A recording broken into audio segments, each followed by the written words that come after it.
Okay, this is a political video. I usually don't make political videos, and it's for a few reasons. One thing is that they usually don't have as much longevity as other video types. They can get outdated pretty quickly. Another thing is I use this channel mainly as just like a creative outlet, to just have fun in a mostly fictional environment where the audience doesn't necessarily have to think about the problems that are going on in the real world. Escapism, that's what it's about. But the thing about politics is that it's everywhere, affecting everything at all times. It's unavoidable. And I wasn't always as aware of that as I am now. But of course, everybody lives in a country that's a political construct. You pay taxes to that country, whether it's a consumption type tax or income tax or property tax. And the government takes that tax revenue and they pay for roads, they pay for schools, they pay for the military, all that stuff.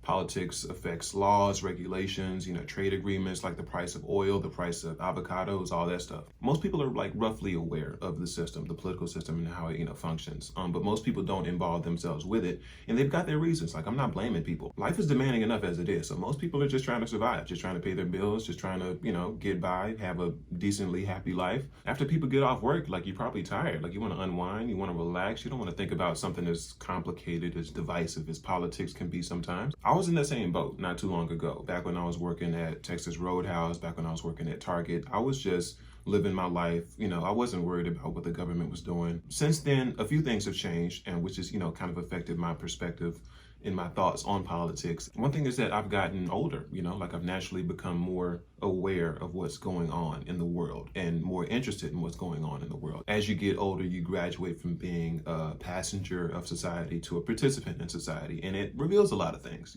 changes kind of who you are. You learn about the history of politics, geopolitics, local politics, the decisions that people have made, the ripple effects of policies that lawmakers implement. Another thing that made me pay more attention to politics is the way that I earn money has changed. Like, I used to work hourly, and now I work for myself, which has resulted in me paying a lot more in taxes than I used to. And what that did is it made me naturally more curious, like, what is the government doing with the tax money that they get, since they need it so bad? And so learning about how the US government spends, over 50% of its federal discretionary budget on the military alone, like, it kind of, it gives you pause, like, it makes you question that, like, is that the right thing that we need to do? Like, is this the best thing for the world? I don't, it made me think about, like, how are these decisions being made? Like, who's making these decisions? Like, what's informing those decisions? And then a really big thing, in 2016, Donald Trump got elected. And at that point, I was completely fascinated with, like, the whole process. Like, what is going on? For me, Barack Obama had been president ever since I was 13. Not that he was a perfect president, he wasn't.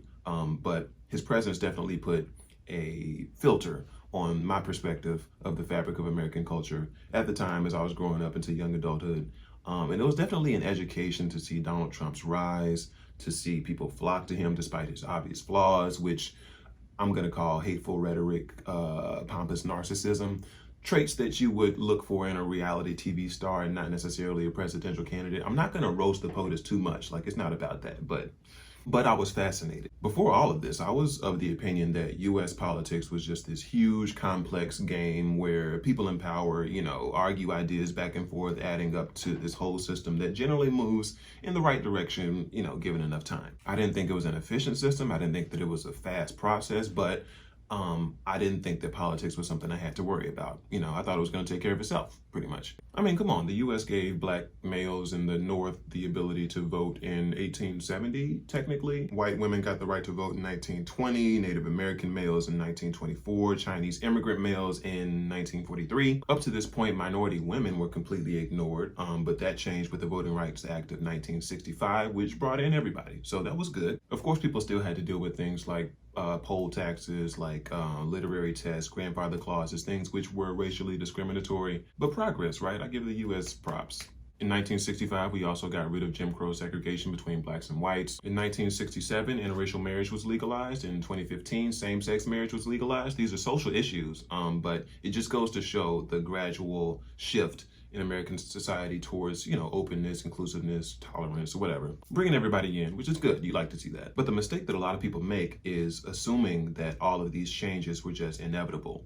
Nobody had to do any work. The complete opposite is the case. People pushing for change have always been fighting against the status quo, like facing formidable bureaucratic coalitions and resistance, risking life and limb to try to make, the country a better place for everybody. The very fact that I'm able to live the life that I live and do the things that I do is thanks to so much work that was done by people 60, 70, 80, 100 years ago. Lives were lost. And like a lot of people who did that work, like in the civil rights movement, were like my age currently when they did those things, like when they made those sacrifices. None of this was easy. Like none of this was inevitable. And it goes to show that politics isn't going to take care of itself. Like you can't disengage from politics. You have to engage and participate. You can't just disengage from it because politics is power. Politics is everything. And people fight tooth and nail for power 24/7. You have to participate. You have to be aware of the issues enough to bring your ideas to the table, or at least support the ideas that you agree with. Like I said, I've been really paying a lot of attention to US politics, at least, a lot more than I thought I would growing up, which has led me to make this video.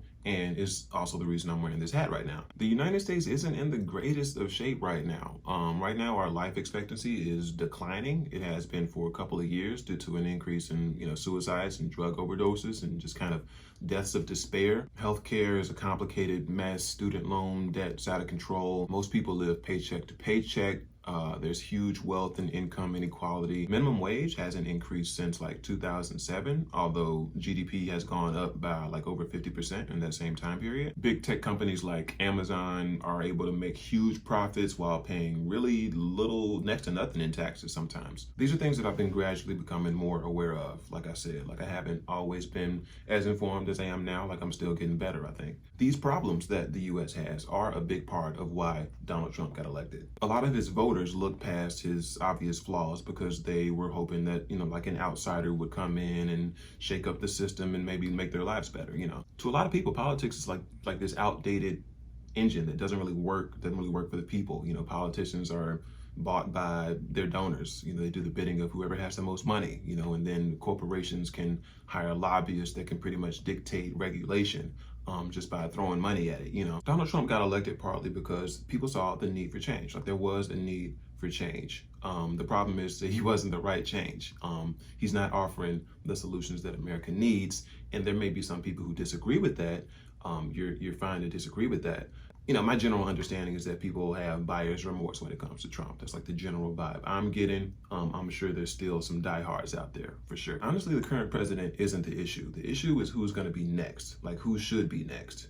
And I've been paying attention to that space for a while. And ever since February 2019, I've been 100% convinced that the person that America needs is Andrew Yang. The craziest thing about this is that Andrew Yang is just a regular guy.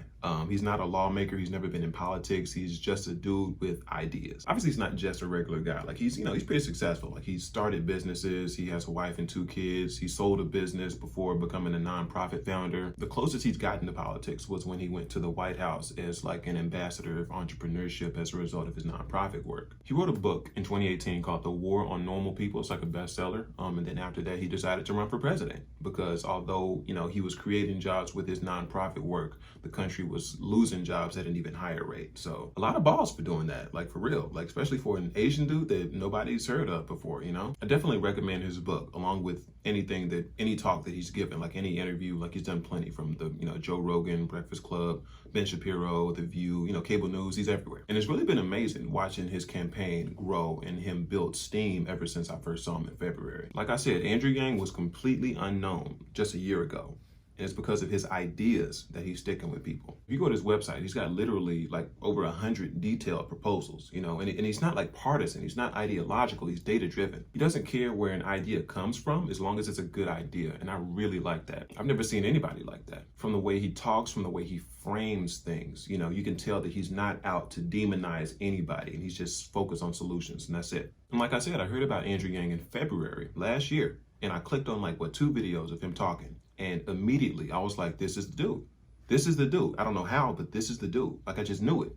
I knew he was an Asian dude. We never had an Asian president in America, but I was like, no, this guy is going to win. This guy's going to rise all the way up. This was before he got endorsed by Elon Musk. This was before he raised over $10 million in grassroots fundraising in Q3. And then he raised $16 million in Q4 as a previously unknown individual. Nobody knew who this guy was. He's made the debate stages with all the big names, even though they don't give him that much speaking time. But honestly, he doesn't even need it because everything he says lands and resonates. He missed the last debate, the 7th one, but he still trended worldwide on Twitter because everyone was still talking about him. Like, this dude is lit right now. All of these people have dropped out of the presidential race, and Andrew Yang is still there. He's not a congressman. He's not a senator. He's not a billionaire. It's honestly historic, and people are sleeping on this. People are going to write books about this, actually. He's been endorsed now by Donald Glover. He's been endorsed by Dave Chappelle, James Gunn, Chris Jericho, Casey Neistat, Ken Jeong, Stephen Yoon. I think I'm pronouncing those right. Andrew Yang is pretty much a rock star at this point. And it's because of his ideas. It's because of the vision that he's bringing to the table. He not only sees what's going on, like he's got the right diagnosis, but also he's providing like data-based practical solutions that we can actually implement. He talks about the fourth industrial revolution, the phenomenon that we're all living through where,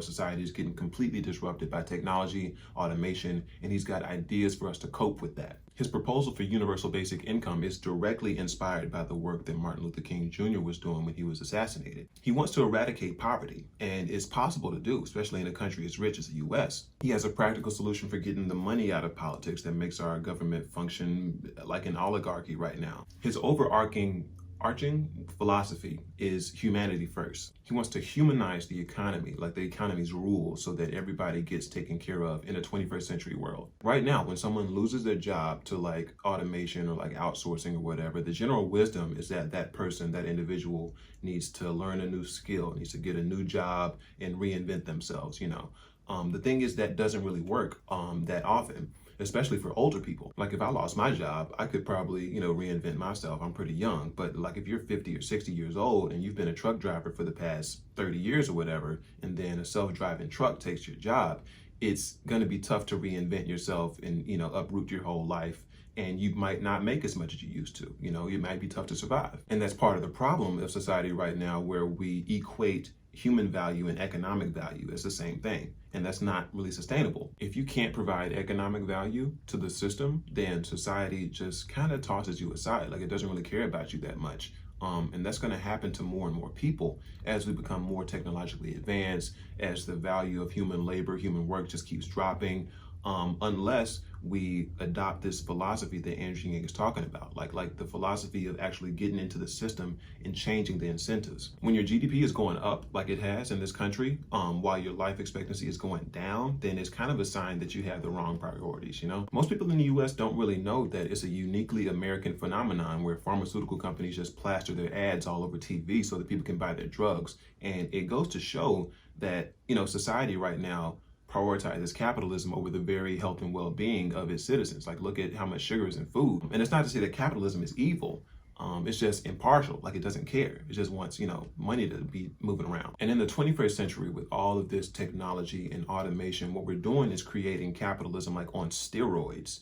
And it's going to cause a lot more problems unless we focus on making the system work for us. I think that pretty well describes Andrew Yang's philosophy. And in addition to that, he's got 100 other policies, like I said, from legalizing smokable green plants to tackling climate change, all that stuff. The dude is laser focused, data driven, eloquent. His knowledgeability and just quickness is at a caliber that I've never seen from any politician. Obviously, I'm a big fan. I'm a big fan of his ideas. I have been for a while. I honestly could have made this video a long time ago. The growth that Andrew Yang's campaign has seen over the past year has been like amazing to watch for me. Like to see the crowds, to see the people that he's inspired, to see the people that he's activated.